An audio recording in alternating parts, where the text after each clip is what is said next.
말씀을 읽을 때 wherefore나 therefore나 그러므로 또는 그런즉이라는 말이 나오면 정신을 바짝 차려야 된다고 누누이 말씀드렸습니다. 왜요? 결론을, 성령님께서는 결론을 도출하고 싶어 하시기 때문입니다. 어떤 말씀에 대한 결론을 내리기 위해서 그러므로라는 꼭 접속사를 사용하셨습니다. 12절에 그런즉 라고 되어 있고 14절에 보면 또다시 그런즉이라고 되어 있습니다. 여기서 우리는 알아채야지 됩니다. 어떤 것이 마감되고 결론을 도출하고 그 결론을 다시 또다시 한 번 더 결론을 도출합니다. 그래서 이 14절부터 시작해서 어디까지? 20 몇 절까지? 26절까지인가요?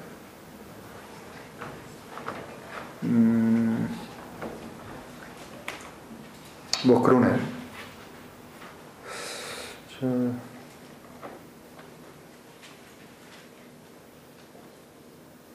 24절까지입니다.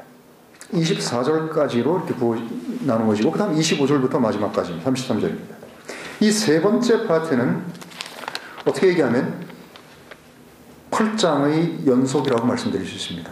8장에 우상에게 바친 제물에 관한 그런 그 부분을 그들이 질문했고, 바울은 성령님의 도우심으로 인도로 그것들을 답합니다. 그리고 나서 아직 남아있던 부분들이 10장의 마지막 이 파트 3에서 교제되고 있습니다. 그러니까 그 부분이 연결되어 있습니다. 자, 10장 1절부터 몇 절까지 한번 읽어보죠.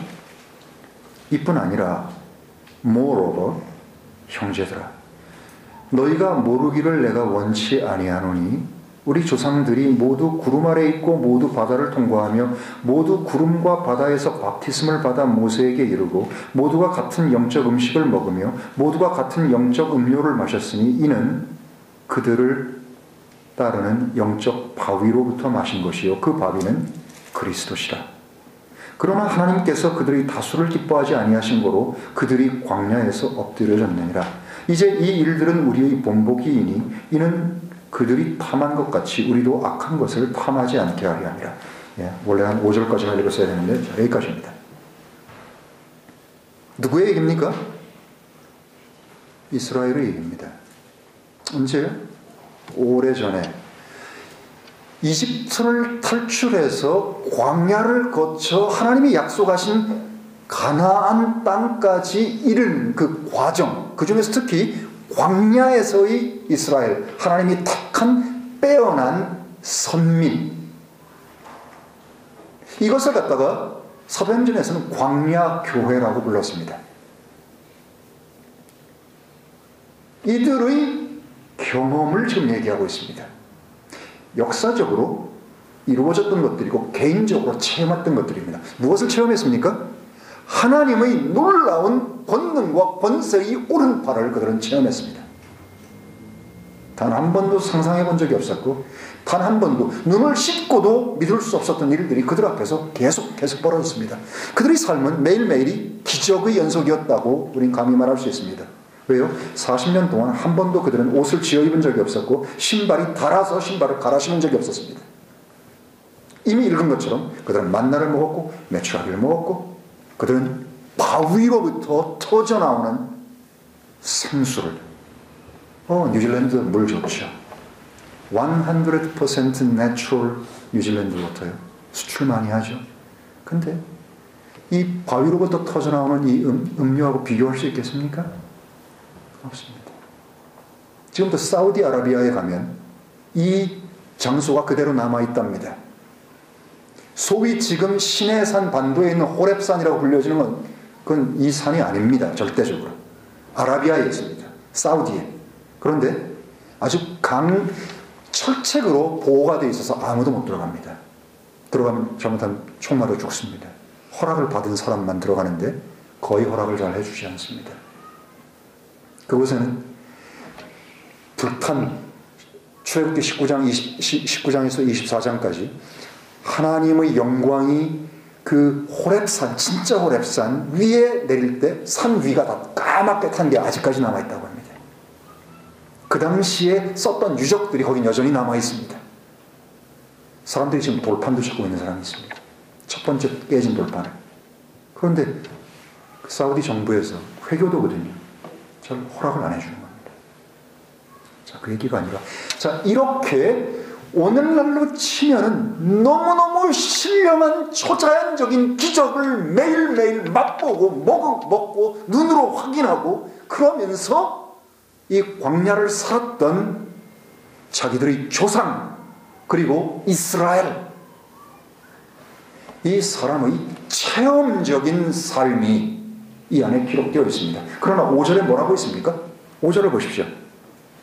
그러나 하나님께서 그들의 다수를 기뻐하지 아니하신 거로 그들이 광야에서 죽었다고 되어 있습니다. 여러분, 이거 뭘 얘기합니까? 아니, 어떻게 그 초자연적인 하나님의 생생한 살아있는 전능자의 능력을 눈으로 직접 보고 귀로 듣고 매일의 삶에서 그것들을 체험하면서 살았던 사람이 어떻게 하나님의 기쁨이 되지 못하고 광야에서 처형을 당했냐 하는 문제. 이상하지 않습니까? 어떻게 그럴 수가? 누가복음 10장 9장으로 다시 한번 돌아가 보겠습니다. 여기도 굉장히 이상한 게 있습니다. 여러분들이 읽으실 때 어떻게 읽으셨는지 잘 모르겠습니다. 9장 1절부터 시작해서 한번 읽어보죠. 그때 그분께서 12제자를 함께 부르사 모든 마귀를 제압하며 질병을 치료하는 권능과 권위를 주시고 하나님의 왕국을 선포하며 앓는 자들을 고치게 하시려고 그들을 보내시며 말씀하시되 여행을 위하여 아무것도 지니지 말라. 지팡이들이나 전대도 빵도 돈도 지니지 말고 한 사람이 두 벌 덧옷도 지니지 말라. 그리고 나서 쭉 내려가서 6절에 그들이 떠나 마을마다 두루다니며 복음을 선포하고 곳곳에서 병을 고치더라. 그리고 나서 4분 영주 헤롯이 이 12명의 제자가 둘씩 다녔겠죠. 그럼 6그룹으로 이렇게 다녔을 겁니다. 한 그룹이 이쪽으로 가면 한 그룹이 이쪽으로 가다 따로 갔겠죠. 그럼 이제 그 영역 안에서 이 갈릴리를 책임지고 있는 그 4분 영주가 헤롯이었으니까 금방 첩보에 의해서 금방 듣게 됐겠죠. 자, 그리고 나서 10절을 한번 보죠. 사도들이 돌아왔습니다. 자기들이 행한 것을 모두 그분께 말씀드리매 그들을 데리고 따로 은밀히 벳세다라 하는 도시에 속한 외딴 곳으로 들어가셨으나 백성이 알고 따라왔거늘 그분께서 그들을 맞이하사 하나님의 왕국에 대하여 말씀하시며 병 고칠 필요가 있는 사람들을 고치시더라. 네. 첫째는 주님께서는 이제 누가복음 10장에도 70명의 제자들을 보내는 기사가 나옵니다. 똑같이요. 주님께서는 이제 잠시 후면 정확하게 이제 얼마가 남았는지 모르겠습니다. 왜냐하면 이게 얼마 남지 않은 때입니다. 마지막 할 겁니다. 주님께서는 잠시 후에 자신이 이 세상에 온 그 임무를 완성하시고 되돌아갈 것입니다. 그러면 하나님이 자신을 통해서 그리고 자신을 믿은 첫 번째 수학인 사도들을 통해서 하실 일, 그 일을 위해 제자들을 훈련시킬 필요가 있었습니다. 그리고 그 일을 실제로 하게 됐습니다. 그것을 위해서 하나님의 아들께서 주신 것이 있습니다. 제자들에게. 뭐였습니까? 사도들에게 권능과 권세를 주셨습니다. 그렇기 때문에 그들은 아무것도 필요가 없었습니다. 왜요? 그 권능과 권세가 얼마나 강하고 어디서든지 아무런 부족함이 없이 모든 것들을 능히 할 수 있는 능력이 오로지 지팡이 하나밖에, 의지할 지팡이 하나밖에는 그들에게 없다는 사실을 그들은 삶 속에서 이 소위 얘기하는 이 전도의 어떤 그 여행을 통해서 그들은 금방 그것들을 확인할 수 있었습니다.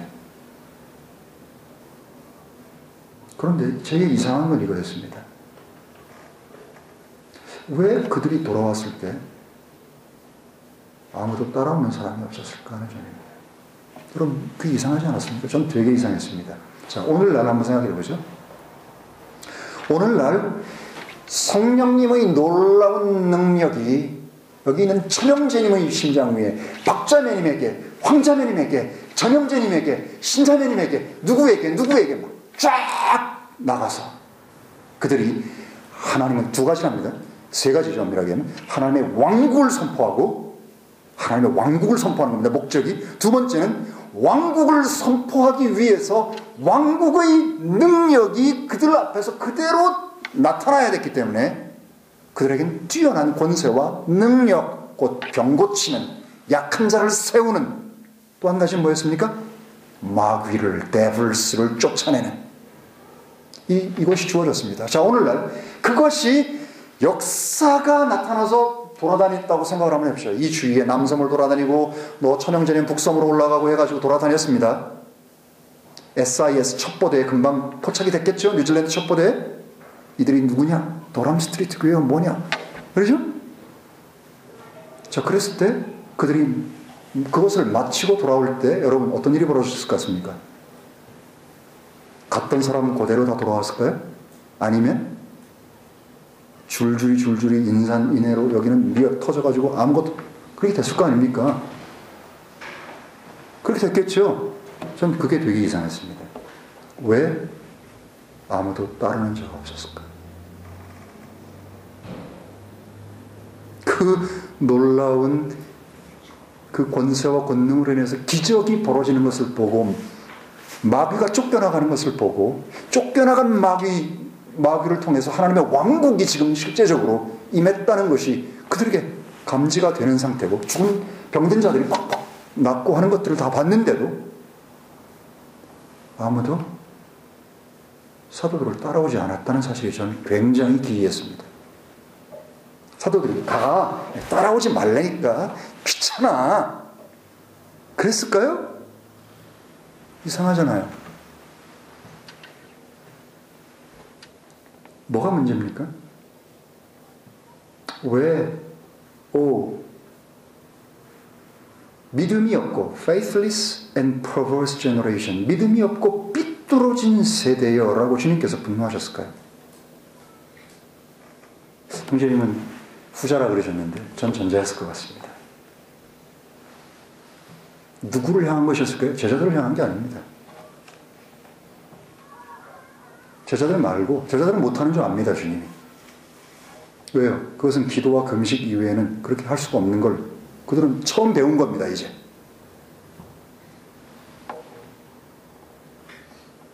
또 한 가지는 주님께서 그들을 내보내실 때에만 한시적으로 그 능력이 주어졌을 수도 있습니다.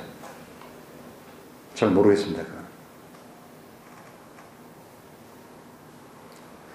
믿음이 없고 삐뚤어진 세대라고 그들을 향해서 한탄하셨을 때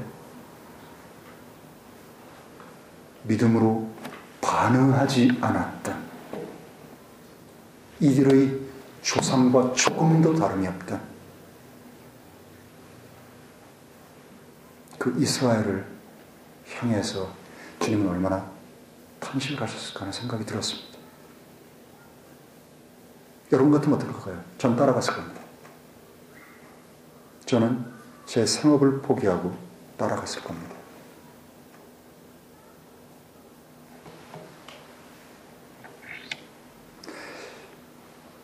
고린도전서 10장에서 제가 여러분에게 나누고 싶은 말씀이 뭔가 하면, 아무리 기적적인 체험을 한다 할지라도 하나님의 능력이 막 번쩍번쩍하고 별 놀라운 능력이 나타난다 할지라도 그것이 예수를 믿고 따르는 것과는 관계가 없다는 사실입니다.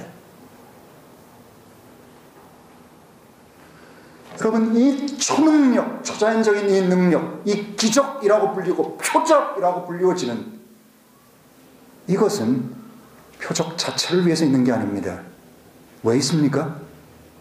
표적을 통해서 워낙 믿음이 없고 삐뚤어진 세대가 그것을 통해서 하나님께 반응하고 하나님이 보내신 자 예수 그리스도 그분을 보고 믿고 그분으로 말미암아 영원한 생명을 얻도록 만드는 도구라는 사실입니다. 그 자체가 목적이 아닙니다.